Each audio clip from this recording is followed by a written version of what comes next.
महाराष्ट्राचे मुख्यमंत्री देवेंद्र फडणवीस यांच्या वाढदिवसाचे औचित्य साधून पालघर जिल्हा विकास समन्वय व संनियंत्रण समितीचे सदस्य चर्मकार आयोग महाराष्ट्र विनीत मुकणे यांनी जव्हारच्या पतंगशाह कुटीर रुग्णालयात सर्व रुग्णांना ब्लँकेट वाटप केले।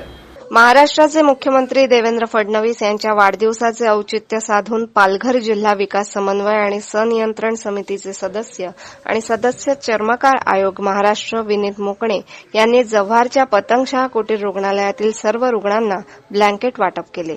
जव्हारच्या रुग्णालयात क्षमतेपेक्षा जास्त रुग्ण उपचार घेत असून सर्वांनाच वैद्यकीय सेवा पुरवताना अडचण भासत असून अशावेळी ऐन पावसाळ्यात रुग्णांना ब्लँकेट वाटप केल्यामुळे रुग्णांची मोठी गैरसोय दूर झाली आहे, असे रुग्णालयाचे अधीक्षक डॉक्टर रामदास मराड यांनी सांगितले।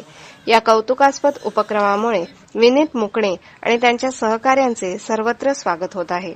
यावेळी जव्हार नगर परिषदेचे मुख्याधिकारी प्रसाद बोरकर, पोलीस निरीक्षक गंगाराम वळवी, जव्हार अर्बन बँकेचे अध्यक्ष चित्रांगण घोलप, नगरसेवक संकेत माळगावी, माजी नगरसेवक गणेश राजपूत, पत्रकार हुसेन मेमन, भरत बेंद्रे, समीर शेख, मुदत्सर मुल्ला, श्रमजीवी संघटनेचे जमशेद खान, रुग्णालयातील कर्मचारी आणि असंख्य कार्यकर्ते उपस्थित होते।